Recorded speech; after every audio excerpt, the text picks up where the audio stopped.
I'm aboard the Grady-White Canyon 386. Now this is a replacement for Grady's popular 376. With it comes even more luxurious accommodations for your crew on deck, lovely living accommodations below, and first and foremost, the Canyon 386 is a hardcore fishing boat, and Grady has managed to bring even more fishability to the cockpit.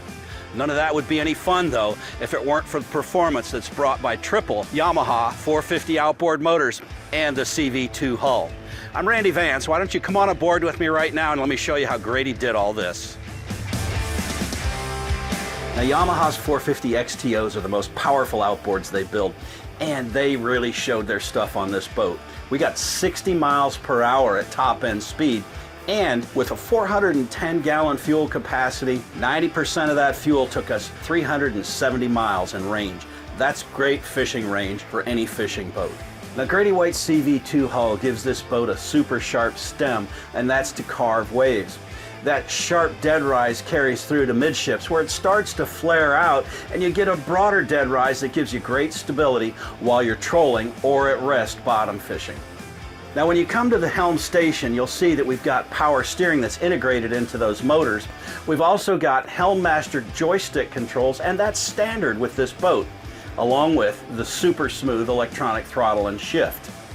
Now, the Canyon has a beam of 13 feet 2 inches. That's a super wide beam in a boat this size, and what it enables is a row of 4 seats here behind the helm, all protected by the tempered glass windshield and all shaded by the hard top.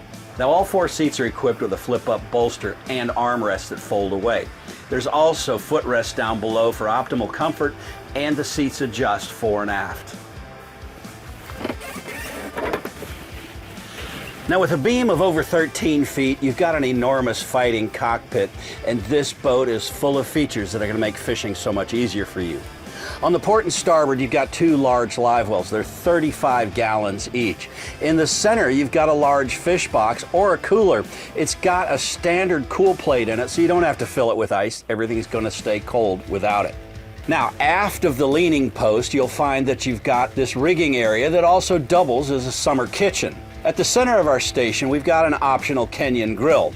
On the port side, you've got a freshwater sink, and on the starboard side, easy access to a wastebasket. Now, there's plenty of storage built into this helm that's ideal for tackle or for utensils. 2 drawers underneath the center, 2 of them on the port side, and a cabinet on the starboard side. For even more tackle storage, look at the compartments on the port and starboard side of the transom. There's 2 boarding doors on board, both port and starboard. They open inward and they stay out of the way while you come on the boat. Just ahead of the doors are these little storage areas that have tow rails for the gaff man, and you've got raw water on the port side and fresh on the starboard side, plus a convenient place to store the hoses. You've got 5 rod holders in each gunnel. Under the gunnels, you've got places to put 2 tuna rods under each side.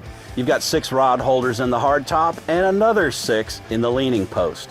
And on the hardtop, you've got the optional Gemlux outriggers. Now, there's also 2 large fish boxes underneath the bow lounges. And while we're here, it's a great time to talk about the luxury on board. The entire inside of this boat is surrounded by thick coaming bolsters. That's great for fishing, so when you lean against them, it's good and padded and gives you secure footing. It's also comfortable as you're walking along in seas and might be getting bounced around a little bit. I like this large lounge up here. If you look at the shape of it, where it folds right under your knees, that gives you an extra secure ride, which is assisted by the comfortable armrests. You can fold those away if you don't need them.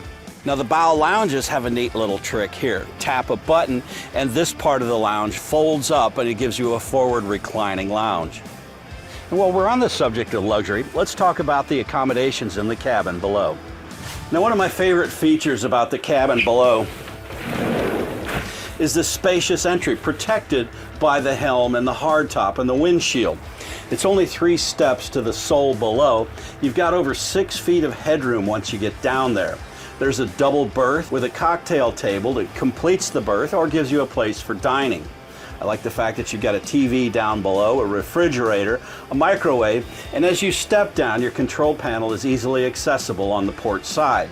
To the starboard is your head compartment. It's got a pull-out shower, a freshwater sink, and of course, a porcelain flushing toilet. Now, in addition to the fishability, performance, and luxury on board, Grady wants this boat to be easy to own and operate as well. That's why I like the flushing port system on the starboard transom.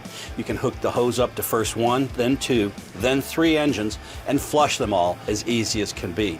You've also got a large access to the bilge below, which gives you easy access to the generator and the plumbing. Grady-White has made this boat to fish hard, run hard, and pamper your guests while you're on board. Everything about it screams to me, let's go to the Bahamas. I'm Randy Vance, and I'm on Grady-White's Canyon 386.